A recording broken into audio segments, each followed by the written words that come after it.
जय श्री कृष्णा। आइए सुनते हैं शीतला माता की कथा को। लेकिन उससे पहले यदि आपने इस चैनल को अभी तक सब्सक्राइब नहीं किया है तो आप सब्सक्राइब करें और इस कथा को लाइक व शेयर ज़रूर करें। आइए सुनते हैं इसकी कथा।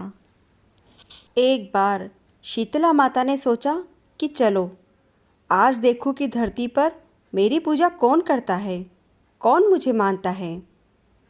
यही सब सोचकर शीतला माता धरती पर राजस्थान के डूंगरी गांव में आई और देखा कि इस गांव में तो मेरा मंदिर ही नहीं है, ना ही मेरी कोई पूजा करता है। यह सोचकर माता शीतला गांव की गलियों में घूम ही रही थी। तभी एक मकान के ऊपर से किसी ने चावल का उबला हुआ पानी फेंका और वह उबलता हुआ पानी माता शीतला के ऊपर गिरा, जिससे माता के शरीर में फफोले हो गए। शीतला माता के पूरे शरीर में जलन होने लगी और माँ गांव में इधर उधर भाग के चिल्लाने लगी कि अरे देखो मैं जल गई, मेरा शरीर तप रहा है, जल रहा है, कोई तो मेरी सहायता करो। लेकिन उस गांव में किसी ने भी माता शीतला की सहायता नहीं की। और वहीं अपने घर के बाहर एक कुमारन महिला बैठी थी। उस कुमारन महिला ने देखा कि अरे यह बूढ़ी माई तो बहुत जल गई है और इनके पूरे शरीर में तपन भी हो रही है, जिससे इनके फफोले हो गए हैं। यह माँ अपनी तपन को सहन नहीं कर पा रही। तब उस कुमारन माँ ने कहा कि हे माँ, तू यहाँ आ जा, मेरे पास बैठ, मैं तेरे शरीर पर ठंडा पानी डालती हूँ। कुमारन ने उस बूढ़ी माई के ऊपर खूब सारा ठंडा पानी डाला और बोली, हे माँ, मेरे घर में रात की बनी हुई राबड़ी रखी है और थोड़ा दही भी है, तू दही राबड़ी खा ले। तब बूढ़ी माई ने ठंडी ज्वार के आटे की राबड़ी और दही खाया तो उसके शरीर को ठंडक मिली। तब उस कुम्हारन ने कहा कि आमा मेरे पास बैठ, मैं आपके बालों की चोटी बना देती हूँ।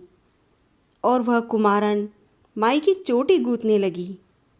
उसके लिए वह कंघी बालों में करती है तो अचानक उसकी नज़र बूढ़ी माई के सिर के पीछे पड़ती है।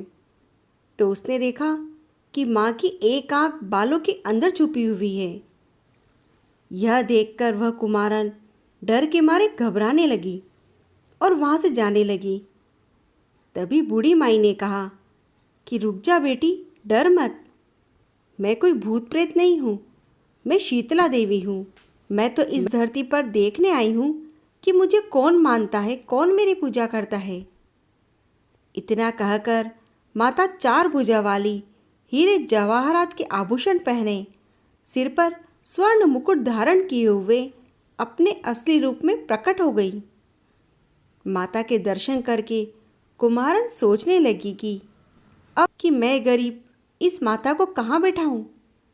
तब माता ने कहा, बेटी तुम किस सोच में पड़ गई हो। तब कुम्हारन ने हाथ जोड़कर आंखों में आंसू बहाते हुए कहा, हे माँ, मेरे घर में तो चारों तरफ दरिद्रता बिखरी हुई है, मैं आपको कहाँ बैठाऊं। मेरे घर में तो ना चौकी है, ना बैठने का आसन। तब शीतला माता प्रसन्न होकर उस कुम्हारन के घर पर खड़े हुए गधे पर बैठ जाती है। उनके एक हाथ में झाड़ू और दूसरे हाथ में डलिया है, जिसे लेकर वह कुम्हारन के घर की दरिद्रता को झाड़कर फेंक देती है और उस कुम्हारन से कहा, हे बेटी, मैं तेरी सच्ची भक्ति से प्रसन्न हूँ, अब तुझे जो भी चाहिए मुझसे वरदान मांग ले। तब कुम्हारन ने हाथ जोड़कर माता से कहा, माँ, मेरी इच्छा है कि आप इस डूंगरी गांव में स्थापित होकर यही निवास करें और जिस प्रकार आपने मेरे घर की दरिद्रता को अपनी झाड़ू से साफ किया है, ऐसे ही जो भी भक्त आपको होली के बाद की सप्तमी को भक्ति भाव से पूजा करके आपको ठंडा जल, दही व बासी ठंडा भोजन चढ़ाए, आप उसके घर की दरिद्रता को दूर करना और आपकी पूजा करने वाली महिलाओं के सुहाग को अखंड रखना, उनकी गोद को हमेशा भरी रखना माँ। साथ ही जो पुरुष सप्तमी के दिन नाई के यहाँ बाल ना कटवाए, धोबी को कपड़े धुलने को ना दे और पुरुष भी आप पर ठंडा जल चढ़ाकर, नारियल फूल चढ़ाकर परिवार सहित ठंडाबासी भोजन करे, उसके काम धंधे में कभी भी दरिद्रता न आए। तब माता बोली, तथास्तु। हे बेटी, तूने जो भी वरदान मांगे वह सब मैं तुझे देती हूँ। और बेटी, तुझे आशीर्वाद देती हूँ कि मेरी पूजा का मुख्य अधिकार इस धरती पर सिर्फ कुम्हार जाति का ही होगा। तभी उस दिन से डुंगरी गांव में शीतला माता स्थापित हो गई और उस गांव का नाम हो गया शील की डुंगरी। शील की डुंगरी भारत का एकमात्र मुख्य मंदिर है। शीतला सप्तमी के दिन यहाँ पर विशाल मेला लगता है।